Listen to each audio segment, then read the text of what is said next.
Ang santos nga ebanghelyo para yan ang adlaw. Hunyo 9, tuig 2026. Martes, han ikanapulo nga simana, han ordinaryo nga panahon na naton singbahan, kinuha kan San Mateo, Kapitulo 5, versikulo 13, nga dahiton 16. Nagsiring Jesus sa niya mga tinunan.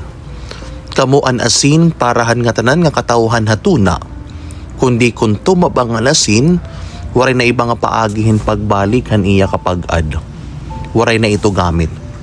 Sanglit ilalabog na basi pagtamag-tamakan han mga tao.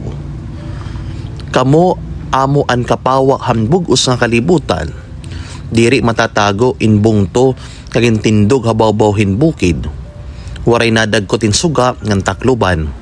Lugod, ibinubutang haburutangan hinsuga basi makalamraghan nga tanan nga aada habalay. Hasugad nga paagi, kinahanglan na niyo suga magmapawa hatubangan ng mga tao. Basin kita nira an iyo maupay nga buhat, ngan pagdayawon nira an amay niyo halagin. An ebanghelyo han Ginoo. Pagdayawon ka Kristo. Halipot nga pamalandong makabugtuan paray na nga adlaw. Makabugtuan ang ebanghelyo na nga adlaw in naghihingaday mahiunong hiton asin ngan lamrag.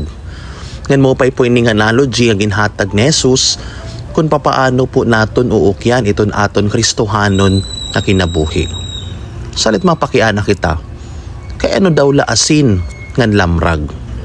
Siguro nga tanan kita diri na gamitin na asin kung iton asin waray na rasa or diri na maasin. Or waray haaton na gamit hin kandila nga waray lamrag. Dara kay kung iton asin waray na rasa, diri na ginagamit or waray na gamit ginlalabog na la. Ngan kung iton kandila waray lamrag, waray pulos, dekorasyon na la hiya. Nga naman puliwatin iton pahinumdum nga imbitasyon haaton yan nga adlaw. Pwede kita maging Kristiyano, Katoliko nga waray rasa. Pwede kita maging Kristiyano, Katoliko nga waray lamrag. Nalaman po ini ang ginpapahinumdum haaton ni Jesus tidan ebanghelyo. Nasa ringiya, kamuan asin parahan nga tanan nga katawhan na tuna, kamuan kapawa han bugos nga kalibutan. Yung mga kabugtuan, ini nga imbitasyon haaton ni Jesus in diri ini titulo, kundi usa nga misyon. Diri liwat in dekorasyon, kundi aton ini Kristohanon nga pagkatawo. Duha nga butang makabugtuan para iton aton pamalandong. Siyahan, be salt of the earth, self-giving act. Makabugtuan ano ba iton gamit hiton asin? Iton asin na hatag hinrasa, nagpre-preserve. Pero iton basic ng simple nga kinaaya iton asin diri nakikita. Kung magluto kita, diri nato nakikita iton asin. Pero kung waray asin, hibabaro kita diretso kay matabang. Nga namon po ini iton hingyap haaton hiton Dios. Iton ungod nga nagsusunod kan Jesus, diri kinahanglan makita. Iton ungod nga nahigugma, diri kinahanglan ipahibaro. Iton ungod nga nahatag, diri kinahanglan i-posts. Dara kay iton asin, naghatag hinrasa bisan diri gin paparakpakan. Self-giving ini nga klase hin kinabuhi. Diri sikat, pero amo ini nga kinaiya iton nagpre-preserve han kalibutan tikang hapag kadunot. Self-giving. Paghatag nga waray kondisyon, pagserbi nga waray kabalyo, paghigugma nga waray publicity. Salit mapakiana kita. Andam ba kita maging asin? Diri kinikita pero padayon nga nahatag? Ikaduha, be light of the world.